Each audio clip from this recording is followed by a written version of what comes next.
ho amintsika manakirivana ny fahasoavana sy ny fiadanana. Amen. Mivavaka sika. Dera sy misaotranao zay raha eo no ty andro zoma 13 martsa 15 martsa 2022 ty zay aloloranao anay indray ny sakafo sahaza ho anay anio dia ny mofinaina zay voalahatra amin'ity andro anio ty.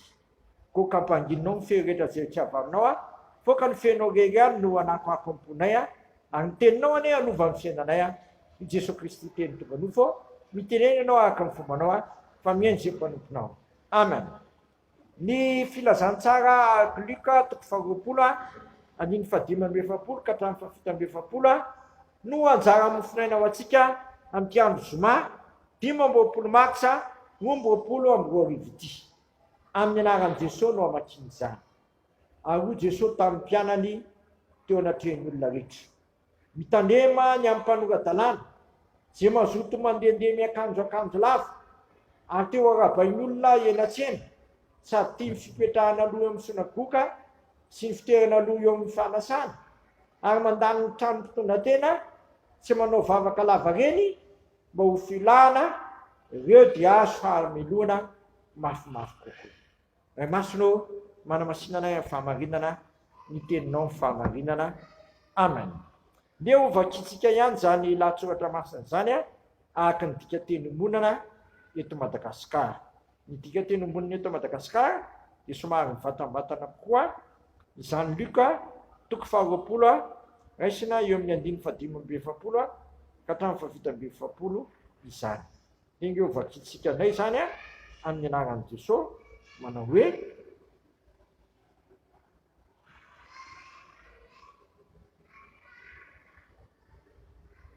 mbola mihaino azy eo ny vahoaka rehetra dia ho Jesosy tamin'ny mpianany.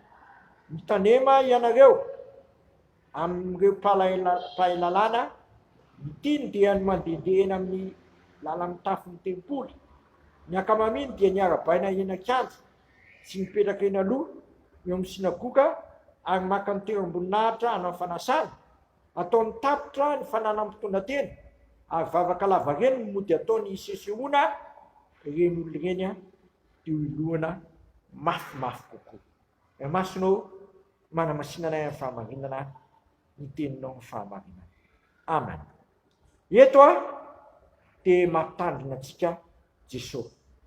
Ny mpahay-lalàna dia ny mpahay soratra masina koa no azo ilazana azy satria ny natao hoe lalàna tao amin'ny Jiosy dia ny bokin'ny lalàna ny mpaminany sy ny soratra zay ahafantarantsika azy koa dia ny bokin'ny testamenta taloha. Dia ny mpahay testamenta taloha na mpahay soratra masina no ambara io hoe mpahay lalàna. Mitandrema ianareo amin'ireny mpahay soratra masina ireny satria izy dia tia manao vavaka lava reny ary tia misehoseho anatrehan'ny olona, tia ho ajaina, tia ho arabaina, tiana homena voninahitra. Ary losa azy dia ny fananana mpitondratena alainy ataony hoe anjara fanompoana eo anatrehan'Andriamanitra. Kanefa dia lazainy Jesosy eto hoe fisehosehoana fotsiny nanaovany an'izany, noho izany dia eo ilohana mafimafy kokoa izy no mihafa satria zao ny voalaza soratra masina zay mampianatra dia adinina bebe koa noho ny izay ampianarana satria matoa zavatra ampianarana sy atolotra dia zavatra maharesy lahatra, zavatra efa niainana.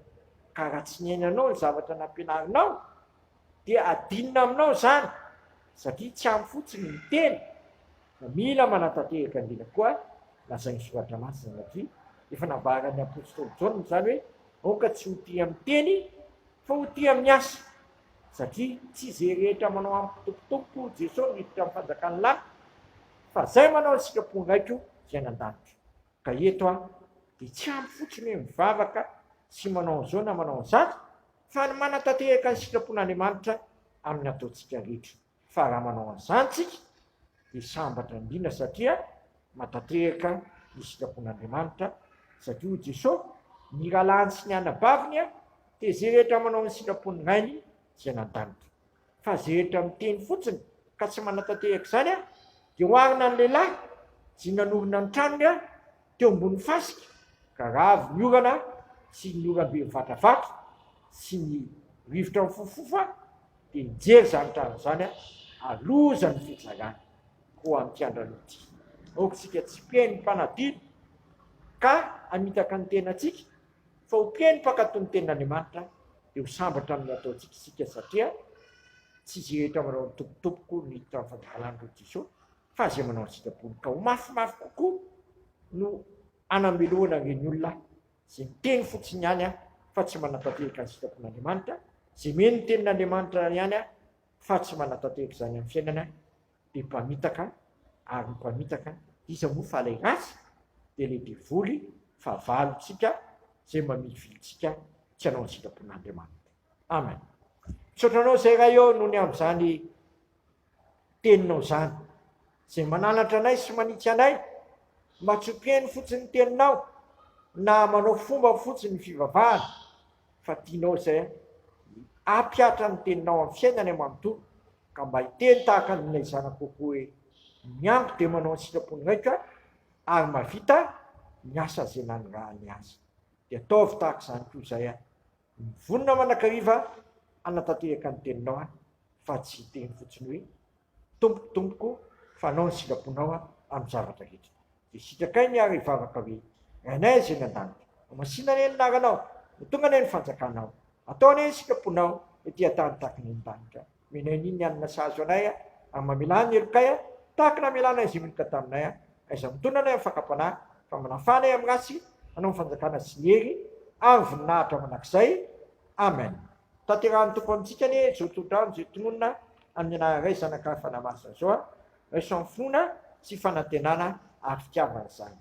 Ary Andriamanitra ny fahasoavana rehetra zay efa nianatra anareo any amin'ny voninahiny manakizay amin'ny Kristy, efa nianatra fahoriana vetivety anareo a diso nantanteraka sy ampiorina ary ampitoetra anareo a ho azany ny fanjakana mandrakizay manakizay.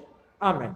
Voninahitra ne ho an'Andriamanitra geny ihany a amin'ny anaran'ny Ray sy ny Zanaka ary ny fanahy masina. Amen.